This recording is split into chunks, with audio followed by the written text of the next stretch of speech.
Depuis mon départ des Pyrénées et mon retour en région lyonnaise, j'avais besoin de retrouver certains lieux, et plus particulièrement cette cascade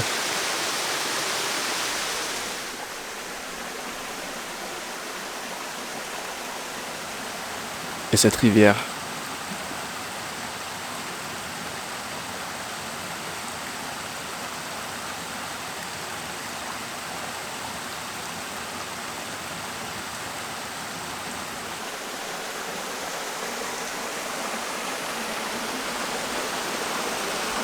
Avec ces arbres recouverts de mousse.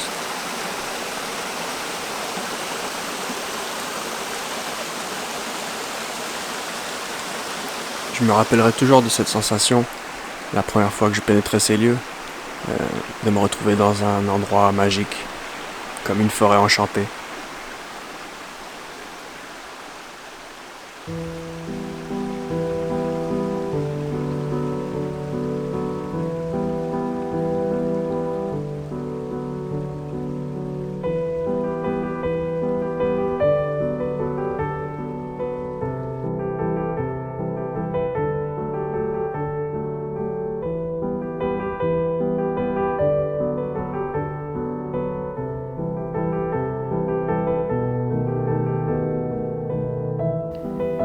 Mais j'étais encore très loin de soupçonner toute la vie que ce lieu pouvait accueillir.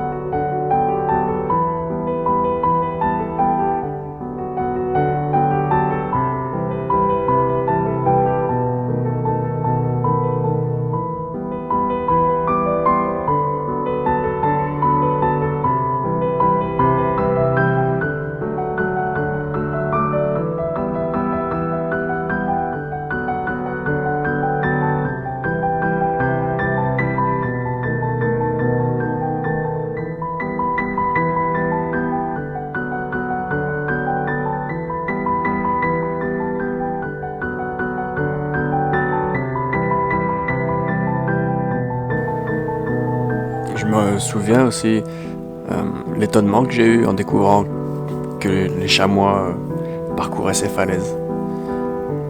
Je m'attendais pas à trouver du chamois dans le budget. Et pourtant.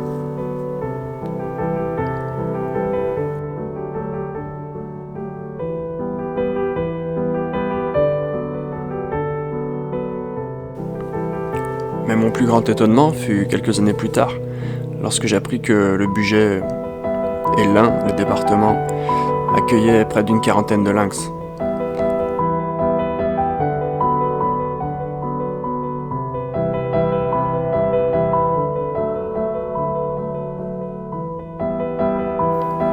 Ce fut pour le photographe et vidéaste animalier passionné que je suis, comme une révélation.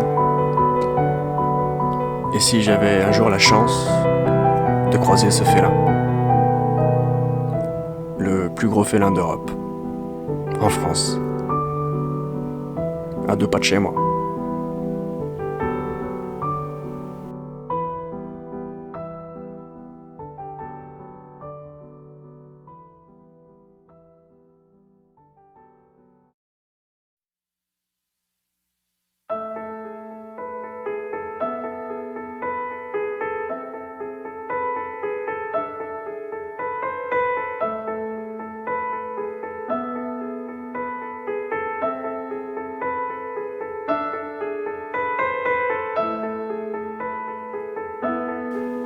Et comme on le sait, le meilleur moyen de trouver un prédateur, c'est de trouver ses proies.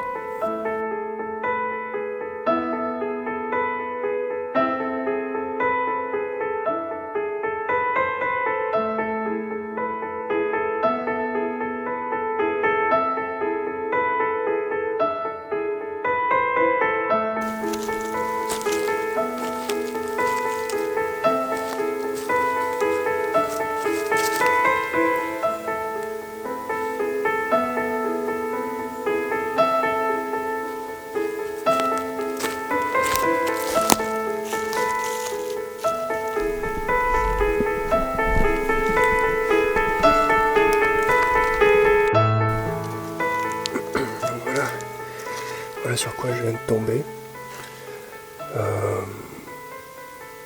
Je suis pas sûr que ce soit du renard, franchement.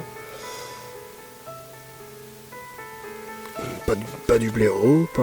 Enfin, en fait, je sais qu'il y a du lynx ici, et si vous avez vu les images du chamois, en pleine forêt, et c'est juste à côté. Donc on va regarder ce qu'il y a dedans ensemble.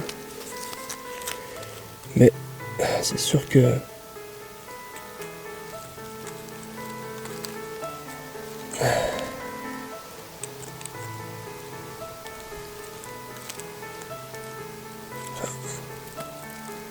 Ah, c'est carrément du carnivore, c'est clair. Regardez-moi ce morceau d'os.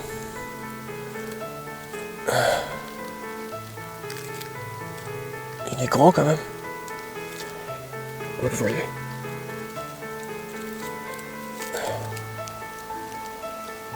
Il est quand même balèze.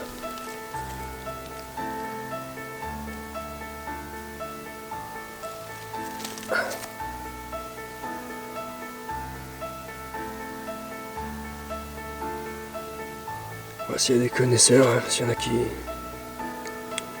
qui ont une idée, n'hésitez pas à me dire. Dans ma tête, à ce moment-là, j'étais sûr, c'était du lynx.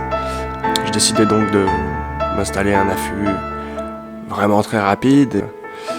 Le jour commençait à tomber, et j'étais à 1h30 de chez moi.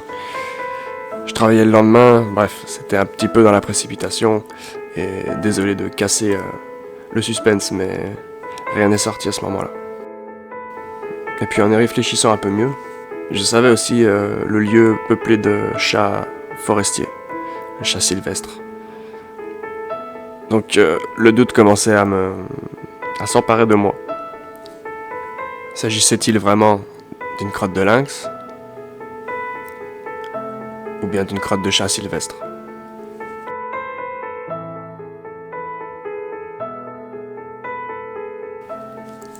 Je me rappelais aussi cette fois où, lors d'une simple promenade avec mon fils en forêt, dans les Pyrénées, je décidais au dernier moment de prendre mon appareil photo au cas où, et lors de cette balade, à 20 minutes à pied de chez moi, on tombait nez à nez avec un loup.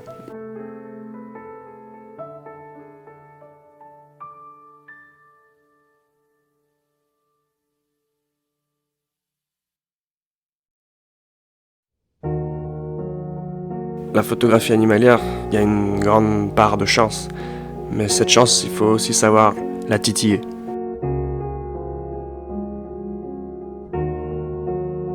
Quoi qu'il en soit, à partir de cet instant, une seule image me restait en tête.